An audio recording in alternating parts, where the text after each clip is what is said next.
मेरी दादी कहा करती थी, बेटा साधु संत बड़े अच्छे लोग होते हैं। एक तो वे तुम्हें लोगों की मदद करते हुए दिखेंगे या फिर उन्हें भगवान की लीला समझाते हुए। और अहंकार, साधु संतों में अहंकार नहीं होता बेटा। साधु संत बड़े विनम्र लोग होते हैं। आई विश मेरी दादी आज जिंदा होती तो मैं उन्हें ये वीडियो दिखाता। அதாவது வந்து சுற்றுச்சூழல் வந்து இவ்வளோ அக்கறையோடு இருக்கும்போது கட்டுமானங்கள் செய்யறதுக்கு முன்னாடியே வாங்க வேண்டிய சுற்றுச்சூழல் அனுமதியை பின்னாடி எதனால முன்னாடியே வாங்கியிருக்கலாமே। So there is this BBC reporter जो जग्गी वासुदेव से सवाल पूछ रहे हैं कि क्यों उन्होंने अपने आश्रम का कंस्ट्रक्शन करने से पहले फॉरेस्ट डिपार्टमेंट की परमिशन नहीं ली थी। जग्गी वासुदेव के पास इसका कोई जवाब नहीं है। So he does this. Enough, please. இல்ல ஈஷாவோட இதுலயே your nonsense you're saying. சுற்றுச்சூழல் அனுமதி வாங்காம வயலேட் பண்ணிட்டோம் அப்படினு சொல்லி அனுமதிக்காக அப்ளை பண்ணிருக்கு। இத பத்தி உங்களோட கருத்து? एंड क्लियरली मेरी दादी गलत थी कि साधु संत विनम्र होते, बट ऐसे एलिगेशंस किसी साधु संत पर सूट नहीं करते। और अचंभे की बात तो ये है कि ये साधु महंगी महंगी बाइक चलाता है, महंगे महंगे कार चलाता है, rides helicopters, boats, you name it. दिन में 6 बार कपड़े बदलता है, महंगी महंगी घड़ियां पहनता है, दुनिया घूमता है, हॉलीवुड स्टार्स से मिलता है। ये साधु आज करोड़ों में खेल रहा है और इसके इस लाइफस्टाइल को मेंटेन करने के लिए उसके करोड़ों भक्त उसकी मदद कर रहे हैं। और आप सोचने लगते हो कैसे सदगुरु एक लग्जरियस लाइफ जीते हैं और उनके करोड़ों भक्तों को इससे कोई फर्क नहीं पड़ता। प्लस वे उसे वन वे और अनदर फंड भी करते हैं। कैसे पूरी दुनिया उनके टीचिंग्स को अप्रिशिएट करती है, इंक्लूडिंग बिग सेलिब्रिटीज। कैसे एक व्यक्ति कहता है भगवान की संकल्पना इंसानों ने बनाई है, असल में क्रिएशन शून्यता से आई है और वो शून्यता मैं हूँ। और करोड़ों लोग उस व्यक्ति की इस बात पर यकीन भी कर लेते हैं। लेकिन मैं जग्गी वासुदेव के स्पिरिचुअल बिजनेस में इंटरेस्टेड नहीं हूँ। जग्गी वासुदेव और कमाए, हु केयर्स। मैं इंटरेस्टेड हूँ जग्गी वासुदेव के एनलाइटनमेंट वाली कहानी में। आई वांटेड टू नो कि उनके एनलाइटनमेंट की कहानी सच है या फिर अपने फॉलोअर्स को मूर्ख बनाने का जरिया। And you know what, I think it is.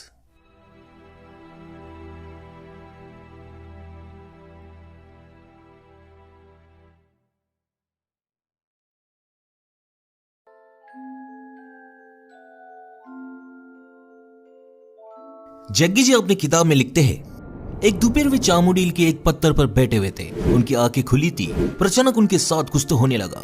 इसे एज एन आई कोट, मैं अपने पूरे जीवन काल में यही सोचता था कि मेरा मन और शरीर यानी मैं हूँ और दुनिया यानी जो बाहर है। लेकिन अचानक मैं जान नहीं पा रहा था कि क्या मैं हूँ और क्या मैं नहीं हूँ। जो सांस मेरे अंदर जा रही थी, जिस पत्थर पर मैं बैठा हुआ था, मेरे आसपास का माहौल, सब कुछ मेरे अंदर समा जा चुका था। जो मैं बन चुका था वो इतना बड़ा था कि वो हर जगह मौजूद था। टर्न्स आउट जग्गी वासुदेव को एनलाइटनमेंट मिल चुकी थी। उस घटना के बाद वही सिमिलर एक्सपीरियंसेस जग्गी वासुदेव के साथ फिर से होने लगी। जग्गी जी को तब पता नहीं था कि एक्सपीरियंसेस जो वे महसूस कर रहे हैं वे क्या है, लेकिन वे कहते हैं कि अब उन्हें परमानंद का सुख मिल रहा था। 7-7 घंटे गुजर जाते थे और उन्हें लगता था 2 ही मिनट गुजरे हैं। अगले 6 हफ्तों में यह अनुभव उनके जीवन की जीवित वास्तविकता बन गई, लिविंग रियलिटी। ये जो परमानंद वे अनुभव कर रहे थे, अब वे वही परमानंद सबको महसूस करवाना चाहते थे। Armed with this experience, I started creating methods and systems through which every human being could access that intelligence and that capability within the system which can make a piece of bread into a human being. उन्होंने ऐसे methods इजाद किए जिनके माध्यम से वे लोगों को एनलाइट कर सके। उस मेथड का नाम था इनर इंजीनियरिंग और इस मेथड को दुनिया भर में पहुंचाने के लिए उन्होंने non profit organization Isha foundation की शुरुआत की।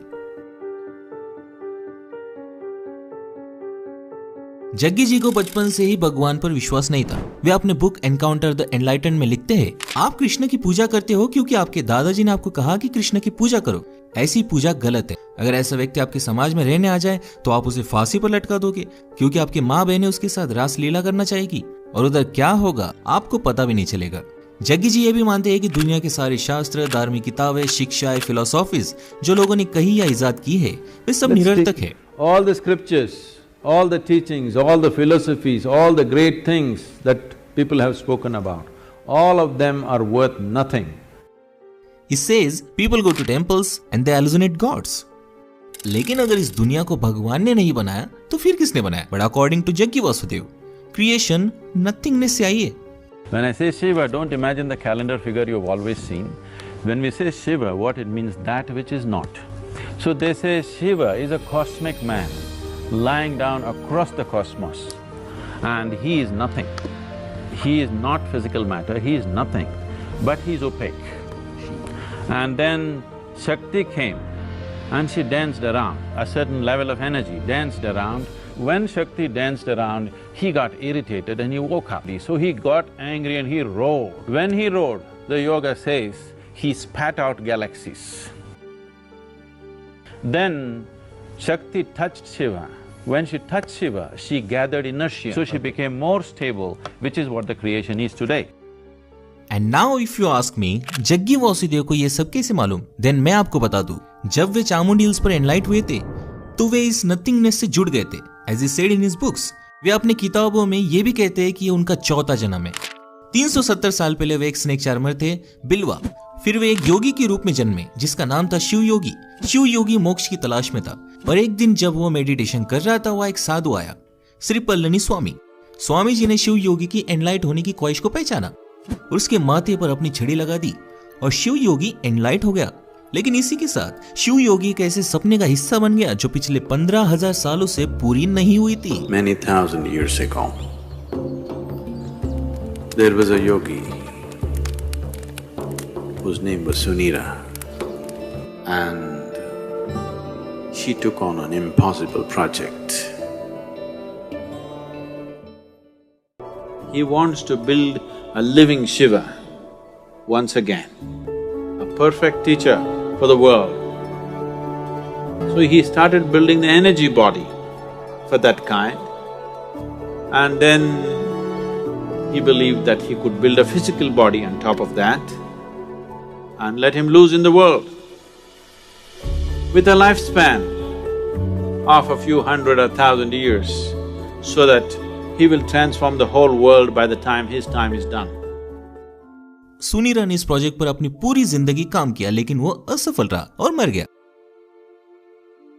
लेकिन आने वाले कई सालों में कई महत्वाकांक्षी योगियों ने सुनीरा के इस अधूरे सपने को आगे ले जाना चाहा, लेकिन कोई भी ऐसी एनर्जी बॉडी बनाने में कामयाब नहीं हुआ और कई सदियां गुजर गई। वही सुनीरा के इस प्रोजेक्ट पर कई योगियों ने अनुमान लगाया कि इस एनर्जी बॉडी को इंसानी शरीर में बांधना असंभव है, तो उन योगियों ने ध्यान लिंगम में इस एनर्जी बॉडी को क्रिएट करने की कोशिश की, लेकिन कोई भी सफल नहीं हुआ, क्योंकि भविष्यवाणी लिखित थी। जग्गी वासुदेव के दूसरे जन्म शिव योगी को स्वयं आदि योगी ने एनलाइट किया था। This fabulous crafty man enslaved me for his project. और उन्होंने इस ध्यान लिंगा पर काम करना शुरू किया, लेकिन वे 57 साल की उम्र में चल बसे। जग्गी वासुदेव का फिर एक बार जन्म हुआ एज अ सदगुरु श्री ब्रह्म। श्री ब्रह्म को सुनीरा के सपने के बारे में ऑलरेडी मालूम था और वे ऑलमोस्ट ध्यान लिंगा बनाने में सफल हो ही गए थे, लेकिन ये फुलफिलमेंट फिर से अधूरी रह गई। लेकिन समाधि लेने से पहले उन्होंने अपने अगले जन्म की योजना बना ली थी कि वे किस औरत की कोख में जन्म लेंगे। इवन जो अन्य 2 लोग उन्हें इस कार्य में मदद करने वाले थे, वे भी किन औरतों की कोख में जन्म लेंगे, वे भी जाने से पहले वे नियोजित करके गए थे। और सदगुरु श्री ब्रह्म जी की योजना सही साबित हुई और जग्गी वासुदेव का जन्म हुआ, और 2 अन्य लोग जो उन्हें इस कार्य में मदद करने वाले थे, उनका भी नियोजित कोख में जन्म हुआ। एक थी जग्गी वासुदेव की शिष्या, जो पिछले जन्म में श्री ब्रह्म जी की शिष्या थी, भारती, और दूसरी थी विजय कुमारी एके विज्जी, जो स्वयं जग्गी वासुदेव जी की बीवी थी। अब तीनों ने इस 15,000 साल पुराने कठिन कार्यों को अपने हाथों में लिया। तीनों त्रिकोण आकार बना लेते थे, जिसका एक ही लक्ष्य था कि तीनों की लाइफ एनर्जी से ध्यान लिंगा की 7 ऊर्जा चक्रों को एक्टिवेट किया जाए और आखिरकार ध्यान लिंगा पवित्र हो जाए। लेकिन नियति ने फिर एक बार इस कार्य में बाधा डाल दी, और जब ध्यान लिंगा अभिषेक की 95% प्रक्रिया हो चुकी थी और केवल ही के हफ्ते में ध्यान लिंगा एक्टिवेट हो जाता, विजय यानी जग्गी वासुदेव जी की बीवी की डेथ हो गई, जो केवल 31 साल की थी।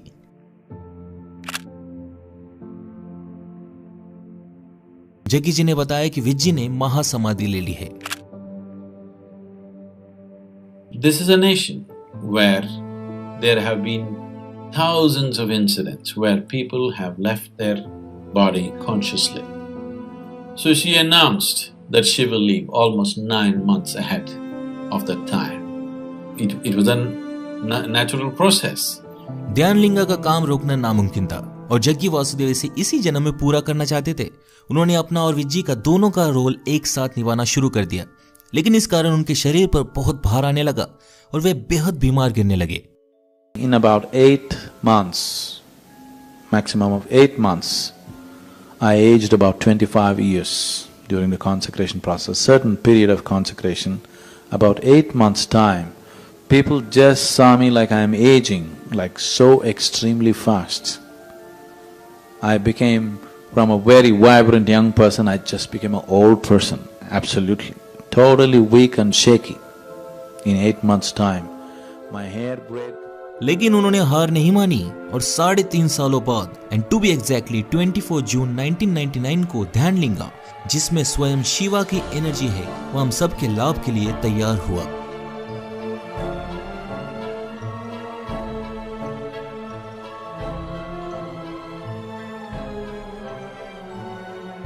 पंद्रह 1000 साल पुरानी भविष्यवाणी पूरी हुई। जी हाँ, इस जगत गुरु को बनाने का सपना देखने वाले सुनीरा ने यह भविष्यवाणी पहले ही कर दी थी कि हजारों सालों बाद एक योगी आएगा जो इस सपने को पूरा करेगा। वे योगी सदगुरु जग्गी वासुदेव थे। लेकिन एक साथ दो लोगों का कार्य अपने ऊपर लेने के बाद उनके शरीर को अनेक रोगों ने घेर लिया था और वैसे भी उन्होंने ध्यानलिंगा बनने के बाद 42 साल की उम्र में अपना शरीर छोड़ देने का निर्धार भी कर लिया था। In 8 months' time, my hair grayed completely, my whole body changed, everything happened. Everybody knew anyway I'm going to die shortly. They knew, because I had told them, I had prepared them for this, I told, this is how much I'm going to live, beyond that it will not be there. लेकिन उनसे प्रेम करने वाले उनके शिष्य including Bharti ने सदगुरु के दाहिने पैर में एक तांबे का पायल चढ़ा दिया, एक अलौकिक धागे के साथ, जो मॉडर्न भाषा में कहूँ तो एक वाईफाई की तरह काम करता है, जो एनर्जीज की लेन देन करता है। सदगुरु के शिष्यों की एनर्जीज सदगुरु के शरीर में इस तांबे के पायल के कारण आती है, जिसने उन्हें आज तक जिंदा रखा है। अगर वे ये तांबे का पायल निकाल दे तो वे मर जाएंगे। This is in many ways keeps me alive, physically alive. Jaggi Vasudev हमेशा से ही सदगुरु थे, बल्कि अपने पिछले के पिछले जन्म शिव योगी के रूप में हुए थे। जब श्री पल्लनी स्वामी जी ने उनके माथे पर छड़ी लगा दी थी, चामुंडी हिल्स पर केवल उन्हें याद आया था कि वे सदगुरु है, वे इस व्याप्त नथिंगनेस से जुड़े हुए हैं और वे उसका हिस्सा है। द मोमेंट उनके माथे पर वो छड़ी लगी, वे सर्वज्ञानी बन गए। क्रिएशन से लेकर big bang theory, planetary motion, Darwin theory of evolution, human psychology, the science, history, technology, mathematics, philosophy, religion, black magic, everything you can imagine of. सदगुरु जग्गी वासुदेव को हर चीज का ज्ञान मिल चुका था। He knows everything. When it comes to life, it doesn't matter what you say, what you think, what you do, what I say will happen. When it comes to life, fundamental life. So I am an authoritarian because I don't listen to anybody. If God comes, I will not listen to him because I know better than him. This sounds absolutely egoistic, stupid, Mike Tyson-like.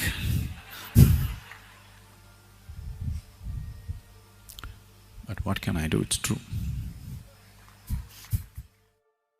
But wait. There is a problem. Jaggi जी ने तो कहा था उनके wife विज्जी ने महासमाधि ले ली थी, लेकिन विज्जी के पिता के अनुसार तो विज्जी का मर्डर हुआ था और वो मर्डर सदगुरु जग्गी वासुदेव ने किया था।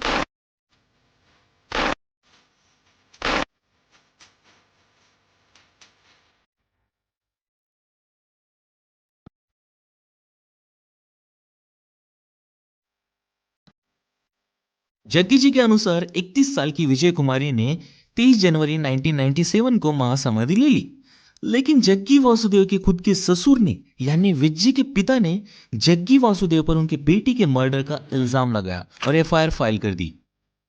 यह खबर उस वक्त इंडियन एक्सप्रेस न्यूज़पेपर ने छापी थी, जिसके अनुसार ईशा आश्रम के योगी जग्गी वासुदेव पर उनकी बीवी विजय कुमारी उर्फ विज्जी के मर्डर के मामले में चार्जेस लगाए गए हैं। पुलिस को दिए गए कंप्लेंट में विज्जी के पिता टीएस गंगना जी को लगता है उनकी बेटी की मौत में कुछ तो गड़बड़ है। लास्ट टाइम उनकी बेटी उन्हें 15 जून 1996 को मिली थी और 23 जनवरी 1997 को उन्हें जग्गी वासुदेव द्वारा मैसेज मिला कि उनकी बेटी मर चुकी है और गंगना जी के कई बार रिक्वेस्ट करने के बावजूद जग्गी वासुदेव ने विज्जी के लाश को जल्दबाजी में जला दिया। 24 की सुबह गंगना जी के आने से पहले उन्होंने ये भी कहा कि उनकी कम्युनिटी में लाश को जलाने की प्रथा है ही नहीं। जग्गी ने जानबूझकर लाश को जला दिया ताकि सारे सबूत मिट जाए। गंगना मानते हैं कि जग्गी ने अपनी बीवी का मर्डर किया है क्योंकि उनका आश्रम के किसी शिष्य के साथ अफेयर था। गंगना जी के कंप्लेंट के आधार पर केस दर्ज की जा चुकी है, लेकिन पुलिस आश्रम पहुंची तो गॉडमैन जग्गी यूएस से चले गए थे। इन्वेस्टिगेशन जारी है। लेकिन पुलिस के इन्वेस्टिगेशन के अनुसार उन्हें कोई सबूत नहीं मिला क्योंकि बॉडी ऑलरेडी जल चुकी थी। तो पुलिस ने लैक ऑफ एविडेंस के कारण केस को बंद कर दिया और एक फाइनल रिपोर्ट बनाई। लेकिन इस फाइनल रिपोर्ट में उन्होंने विजय के पिता टी.एस. गंगना जी द्वारा बताई गई बातों पर कोई इन्वेस्टिगेशन नहीं की थी। जैसे उन्होंने कहा था, जग्गी वासुदेव का आश्रम की किसी लड़की के साथ अफेयर है, लेकिन किसी से भी पूछताछ नहीं की गई। इवन जो लोग वहां समाधि एवं अंतिम संस्कार के वक्त मौजूद थे उनसे भी कोई पूछताछ नहीं की गई। बट थिंक अबाउट इट, आप इन सारी बातों के बारे में लॉजिकली सोचो, क्यों जग्गी वासुदेव ने विजय के पिता और उसके 2 बहनों के आने का इंतजार नहीं किया, जबकि उन्होंने जग्गी जी से बार बार रिक्वेस्ट की थी कि उनके आने तक विजय का अंतिम संस्कार ना किया जाए। विजय के पिता के अनुसार उनकी कम्युनिटी में लाश को दफनाया जाता है, पर जग्गी जी ने लाश को जलाया। और ये तो सबको पता है कि समाधि लिए हुए व्यक्ति को गहरे गड्ढे में दफनाया जाता है। फिर बॉडी को जलाया क्यों गया और अंतिम संस्कार सुबह 4 से 5 बजे के बीच में क्यों की गई थी? इतनी क्या जल्दी थी? और जब उन्होंने साफ कहा है अपनी किताब में कि विजय की समाधि के बाद उन्हें 2 लोगों की एनर्जी खुद क्रिएट करनी पड़ी थी और इसी कारण वे भयानक पीड़ा से गुजर रहे थे। उन्हें तो बोलना तक नहीं आता था, लेकिन जब पुलिस तहकीकात करने आती है वे तभी यूएस से लेक्चर देने कैसे चले जाते हैं। जग्गी जी अपनी किताब में लिखते हैं कि विजय यानी उनकी बीवी ने उन्हें समाधि के 9 महीने पहले ही समाधि लेने की इच्छा जाहिर की थी। फिर विजय ने 1 महीने पहले ही कैसे समाधि ले ली? वो 1 हफ्ता रुक भी सकती थी क्योंकि ध्यान लिंगा बनने में 1 हफ्ता ही बचा था। और विजय अगर समाधि लेने वाली थी तो उसने अपने माँ बाप बहनों को क्यों नहीं बताया था कि वो समाधि लेने वाली है, जबकि वो उन्हें मिलने भी गई थी। जग्गी वासुदेव अपने बुक मिस्टिक्स म्यूजिक में खुद लिखते हैं कि विजय अकम्प्लिश्ड यानी कुशल योगी नहीं थी, मतलब उन्होंने कभी पतंजलि योगा सूत्र भी नहीं पढ़े होंगे। अब जो मोक्ष पाने के लिए महान साधु 50-50 साल साधना मेडिटेट करते हैं, वो एक साधारण बैंक एम्प्लॉय कैसे पा लेती है? जग्गी वासुदेव इवन ये भी कहते हैं कि विजय ने जग्गी को कभी अपना गुरु माना ही नहीं और ना ही उन्हें जग्गी की ये लाइफस्टाइल पसंद थी। वो तो ध्यान लिंगा का हिस्सा भी नहीं बनना चाहती थी। विजय को इवन जग्गी जी और भारती की बढ़ते हुए नजदीकी से दिक्कत भी थी। अब जो औरत एक साधारण जीवन व्यतीत करना चाहती थी, जिसके अपने पति के अन्य शिष्यों से बढ़ रहे नजदीकियों से दिक्कत हो रही थी, जिसकी बेटी केवल 7 साल की थी, वो समाधि क्यों लेगी वाला?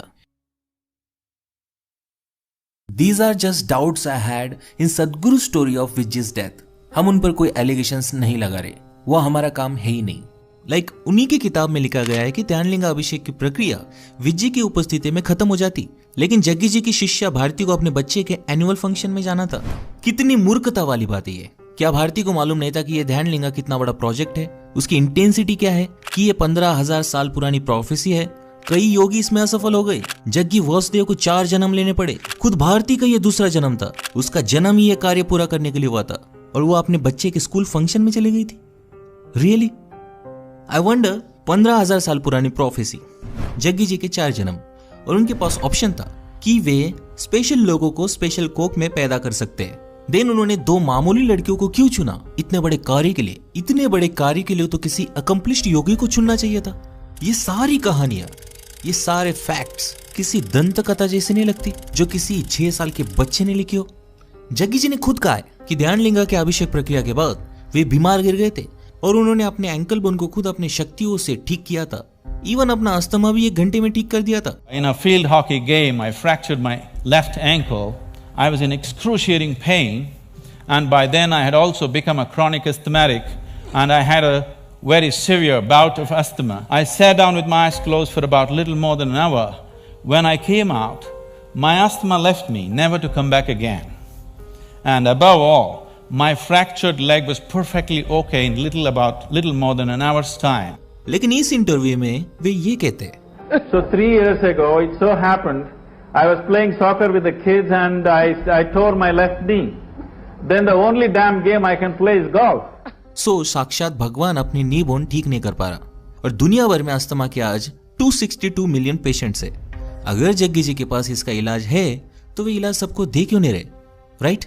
अगर जग्गी वासुदेव ने पहले ही प्लान किया था कि ध्यानलिंगा अभिषेक के बाद वे 42 साल की उम्र में अपना शरीर छोड़ देंगे, तो उन्होंने शादी क्यों की थी और अपने बेटी को जन्म ही क्यों दिया था, जबकि उन्हें पता था कि उनके मरने के बाद उनकी बीवी विधवा हो जाएगी और उनकी बेटी अनाथ। लेकिन वे अपनी शादी को भी जस्टिफाई करते हैं, कहते हुए कि ऋग्वेदा में लिखा गया है कि ध्यानलिंगा का अभिषेक एक ऐसा ही योगी करेगा जो गृहस्थ योगी हो, यानी शादीशुदा योगी हो। मैंने इस बात की पुष्टि करने के लिए अपने दोस्त के दादाजी से बात की, जो हिंदू स्क्रिप्चर्स के ज्ञानी है, और उन्होंने मुझे कहा ऐसी कोई भी चीज ऋग्वेदा में नहीं लिखी गई है और ना ही ध्यानलिंगा टर्म का कोई जिक्र है। उन्होंने मुझे बताया कि सुनीरा नाम की योगी का न योगिक कल्चर में, न धर्म ग्रंथों में, न उपनिषदों में और ना ही वेदों में कोई जिक्र है। और सबसे मजे की बात तो यह है, जिन वेदों में जग्गी जी ध्यानलिंगा का होने का जिक्र करते हैं ना, वे हिंदू वेद पुरानी केवल 5000 साल पुराने हैं और जग्गी जी की कहानी 15000 साल पुरानी है। Okay, for a moment let's believe Jaggi ji की यह ध्यानलिंगा वाली कहानी सच है। So according to that, Dhyanalinga साक्षात लिविंग शिवा है, वही शिवा जो इस नथिंगनेस में समाये हुए है, जिनके अंदर से ये दुनिया क्रिएट हुई है। He is a creator. लेकिन जग्गी जी ये भी कहते हैं कि अब उस ध्यानलिंगा में और उनमें कोई फर्क नहीं बचा है। So if A is equal to B and B is equal to C, then A is equal to C, right? मतलब अब जग्गी वासुदेव इस दुनिया के क्रिएटर बन चुके हैं। Where is the logic? And do you believe this shit? ये सारी कहानियां, ये सारे फैक्ट्स मुझे एक ही संशय की ओर ले गई कि जग्गी वासुदेव जी का, सदगुरु जी का एनलाइटनमेंट सच है भी कि नहीं। और जब मैंने उनका इतिहास खंगाला तो मुझे सब समझ गया। जग्गी जी की वो कहानी याद है जब वे पिछले जन्म में शिव योगी थे। उनके गुरु श्री पल्लनी स्वामी जी ने उनके माथे पर छड़ी लगा दी थी और वे एनलाइट हो गए थे। बस इस कहानी में एक ही झूठ है, वो गुरु श्री पल्लनी स्वामी जी नहीं बल्कि भगवान श्री रजनीश जी थे, ओशो।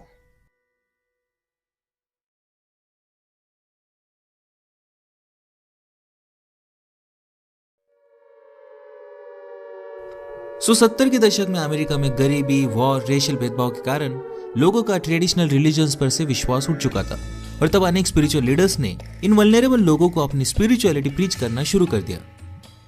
इन सारे स्पिरिचुअल गुरुज में दो चीजें बड़ी कॉमन थी।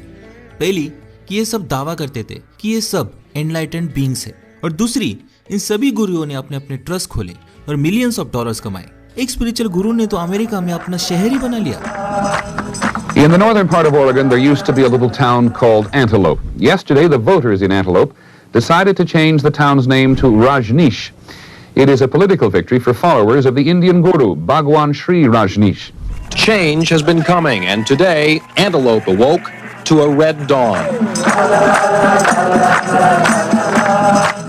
ओशो की ख्याति पूरे दुनिया में फैल गई थी और ओशो के इस ट्रैक रिकॉर्ड के नोट्स इंडिया में बैठा एक व्यक्ति ले रहा था, जग्गी वासुदेव। और उसे आइडिया आया कि क्यों ना मैं भी एक स्पिरिचुअल गुरु बन जाऊं। It is easy and it can make you rich. Jaggi Vasudev privileged family से आते थे और उनका पोल्ट्री फार्म का बिजनेस भी था। जग्गी जी अनेक बार दावा कर चुके हैं कि उन्हें 12 साल की उम्र से योगा और मेडिटेशन की नॉलेज थी और उनका आज मेन प्रोडक्ट भी उसी के अराउंड रिवॉल्व करता है, विच इज इनर इंजीनियरिंग और ईशा योगा। लेकिन सच तो यह है कि जग्गी जी 1984 में ऋषि प्रभाकर से सिद्ध समाधि योगा सीखने गए थे। न्यूज लॉन्ड्री को आंध्र प्रदेश बेस्ड एक योगा टीचर ने बताया कि जग्गी वासुदेव और वे गोमतागिरी मैसूर में ऋषि प्रभाकर से सिद्ध समाधि योगा सीखते थे और जग्गी ने ऋषि प्रभाकर को 1984 में ज्वाइन किया था, जहां वो अपने बीवी से भी मिले थे। उनका इसके पहले योगा से कोई भी नाता नहीं था। ऋषि प्रभाकर ने जग्गी जी को कोयम्बतूर में अपना सेंटर खोलने के लिए भेजा था, लेकिन जग्गी जी ने सिद्ध समाधि योगा को रीपैकेज करके उसका नाम ईशा योगा रख दिया और अपना खुद का सेंटर खोल लिया। And the rest is history. You would think इतना काफी है उनकी फर्जीगिरी साबित करने के लिए, बट हमारे पास और भी सबूत है। But let me tell you, इन स्पिरिचुअल गुरुज का मेन प्रोडक्ट योगा या मेडिटेशन नहीं होता, बल्कि एनलाइटनमेंट होती है। ये लोगों को एनलाइटनमेंट भेजते हैं। जग्गी ये बखूबी जानते थे और उन्होंने भी अपनी एनलाइटनमेंट की, अपनी सर्वज्ञानी होने की स्टोरी बनाई। लेकिन जग्गी वासुदेव ने ओशो की पूरी नकल कर ली, और नकल कितनी भी अलग हो, समझ तो आ ही जाती है। लाइक जग्गी जी दावा करते हैं कि उन्होंने कोई वेदास या स्क्रिप्चर्स नहीं पढ़े और ना ही कोई philosophies. I have neither read the Gita, nor the Vedas, nor the Upanishads, nor even the Yoga Sutra. Because उन्होंने ये स्क्रिप्चर्स डायरेक्टली नहीं पढ़ी है, उन्होंने ये स्क्रिप्चर्स ओशो की किताबों के माध्यम से पढ़ी है। मोस्टली वो जो कहते हैं वो अधिकांश ओशो की कोट्स, ओपिनियंस, एनेक्डोट्स के रिपीटेशंस होते हैं, even choices of words. you clearly disturb people who see those sort of statements as profane. I love to disturb people. A guru is somebody who disturbs the fundamental aspects in you. I am not going to console anybody. He is not a solace peddler. Because the more you console them, the more retarded they remain. All kinds of conclusions that you have drawn, Disturb them. he disturbs everything in you. That challenge will bring their capacities to the climax. He is somebody who is there to assist you towards your liberation. Jaggi ji की enlightenment nothingness यानी शून्यता तक जाती है। शिवा कोई being नहीं है, बल्कि इस नथिंगनेस में समाये हुए है, और इस नथिंगनेस में मिल जाना ही एनलाइटनमेंट है। और उसके वे 112 तकनीक बताते हैं। ये कॉन्सेप्ट विज्ञान भैरव तंत्र से आती है, और इस तंत्र को उस वक्त ओशो ने ही प्रचलित किया था।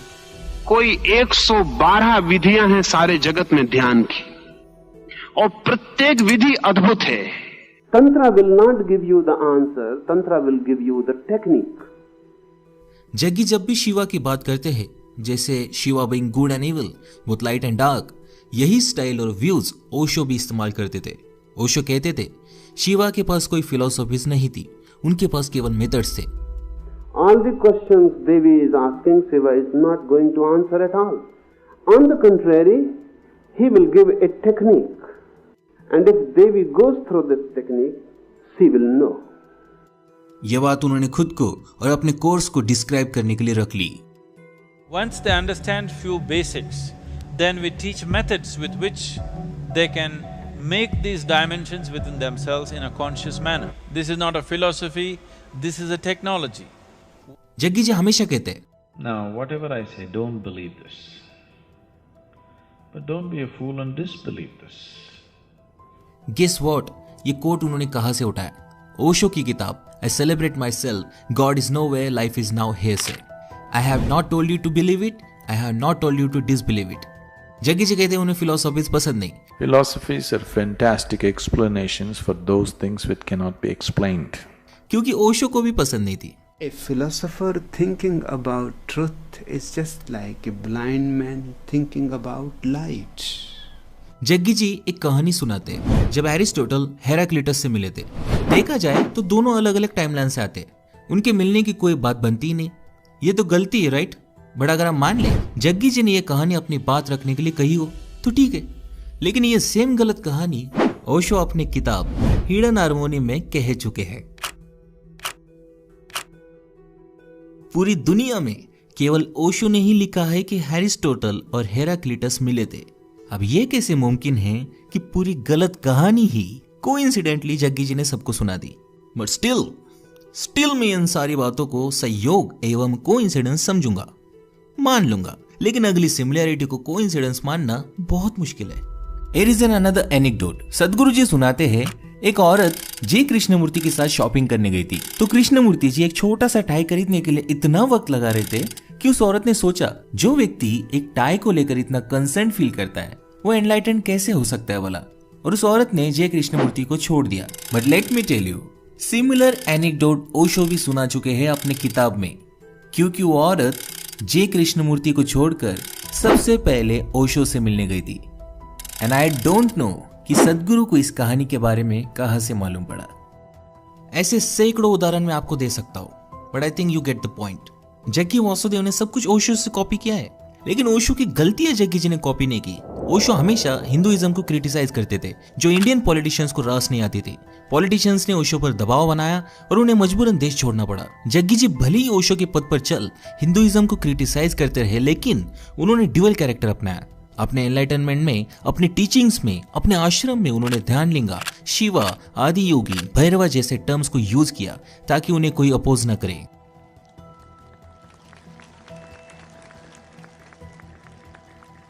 अब हालांकि स्पिरिचुअलिटी और रिलीजन का कोई नाता नहीं होता, लेकिन जग्गी वासुदेव ने साइंस, हिंदुइज्म और स्पिरिचुअलिटी इन तीनों का मिश्रण बनाया है अपनी एनलाइटनमेंट की कहानी बनाने के लिए। बिकॉज जग्गी जी जानते हैं कि इस देश में अपना स्पिरिचुअल बिजनेस चलाना है तो इन बाबाओं की तकनीकी इस्तेमाल करना आवश्यक है। बस सत्य साईं बाबा हाथ की सफाई से चमत्कार दिखाते थे और जग्गी वासुदेव कोबरा का जहर पीकर चमत्कार दिखाते हैं।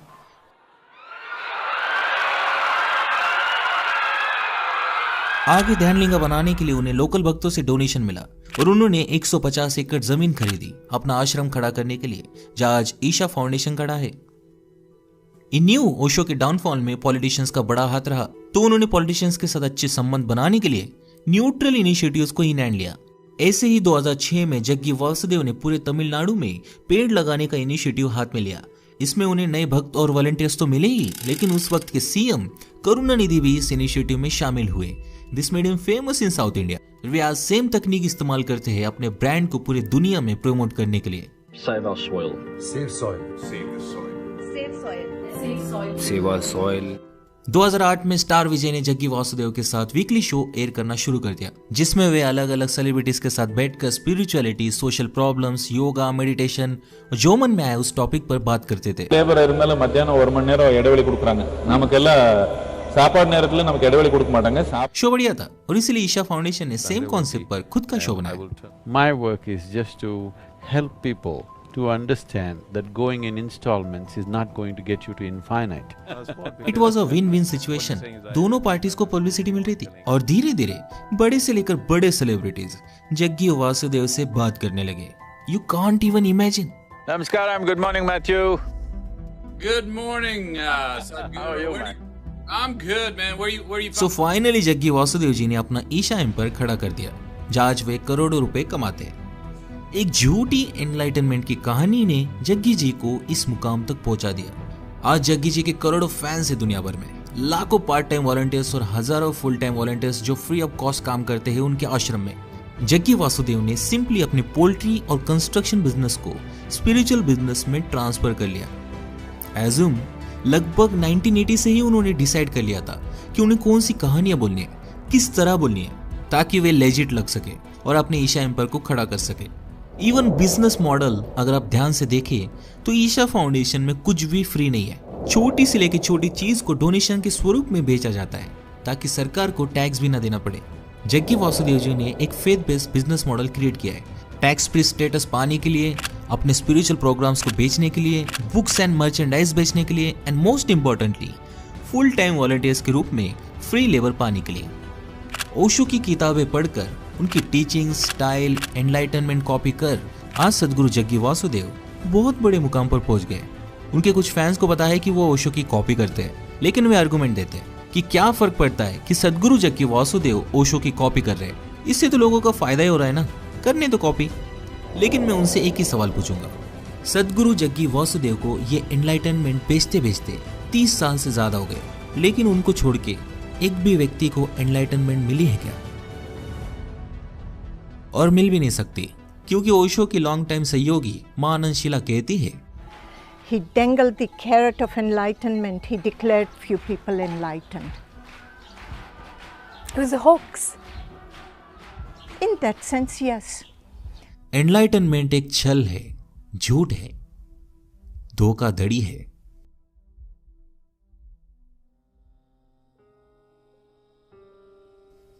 टू बी ऑनेस्ट, लोगों को ब्रेन वॉश करना बहुत आसान होता है, इतिहास गवाह है। बस आपके पास ऐसी कहानी होनी चाहिए जिससे आप गलीबल वल्नरेबल लोगों को बेच सके, और क्या फर्क पड़ता है वो कहानी सेकंड हैंड ही क्यों ना हो, राइट? एंड मुझे कोई दिक्कत नहीं है कि लोग अपने आप को जग्गी वासुदेव के पास सरेंडर कर रहे हैं। अगर आपको मदद हो रही है देन प्लीज आप जाइए, लेकिन इतना जरूर याद रखिए, आश्रम में आपको एक कोर्स के बाद दूसरा कोर्स खरीदने के लिए ब्रेन वॉश किया जा सकता है, और आखिर में आपको अपनी रियल लाइफ छोड़कर आश्रम में संन्यास लेने कहा जा सकता है, जबकि जग्गी वासुदेव खुद एक लग्जरियस लाइफ जीते और उनकी बेटी शादीशुदा है। आज कई पेरेंट्स अपने बेटे बेटियों को पाने के लिए मदद की गुहार लगा रहे हैं। First daughter, marriage and divorce, and then another one marriage, you know, and then take some jewels, Isha yoga, Isha yoga, Isha yoga, and he settled. लेकिन उनकी कोई नहीं सुन रहा, उनके बच्चे ब्रेन वॉश हो चुके हैं। Namaskaram. I'm Mayu from Isha Yoga Center. Mamati. This is regarding the allegation that our parents have given that we are staying here against our wishes and we've been forced to stay here. I would like to clarify that I'm here out of my own wish and my interest. I'm here because this is the only thing that would give me fulfillment and happiness. And I chose this out of my own will and nobody has forced me or compelled me to stay here. मुझे कोई दिक्कत नहीं कि लोग Isha foundation में जाकर महंगे महंगे कोर्सेज खरीदते हैं, आश्रम में वक्त बिताते हैं, लेकिन तकलीफ तो गरीब को हो रही है ना। मुझे कोई दिक्कत नहीं कि यूथ जग्गी वासुदेव को पसंद करती है, लेकिन जग्गी वासुदेव का विजडम आपको मूर्ख बना सकता है। That I'm sure. If a woman delivers a male child, the quality of the milk that she produces is in a certain way. If she delivers a female child, the quality of the milk is totally different. If she delivers twins, one male and one female, one breast will ooze certain type of milk, another breast will ooze another kind of milk. This is the level of intelligence invested in this body. बात तो यह है कि लोगों ने अपनी life जीना ही छोड़ दिया है और अब वे इस एनलाइटनमेंट के पीछे भाग रहे हैं जो हेवनली साउंड करता है। एंड टू बी ऑनेस्ट 99% लोगों को मालूम भी नहीं है कि ये एनलाइटनमेंट है क्या। बस ये लोग भेड़ चाल का हिस्सा बन रहे हैं। भेड़ चाल का हिस्सा ना बने, हर चीज को क्वेश्चन करें। एंड आई नो हम इस समाज और परिवार के लूप में फंस चुके हैं, लेकिन अगर आप इससे थोड़ा बाहर झांक कर देखोगे तो जिंदगी बहुत खूबसूरत है। Life is beautiful. जिंदगी से बड़ा फ्रेशियस गिफ्ट और क्या हो सकता है। पहले इसे तो ढंग से जीने की कोशिश कर लो, फिर एनलाइटनमेंट की सोचेंगे। यस और नो?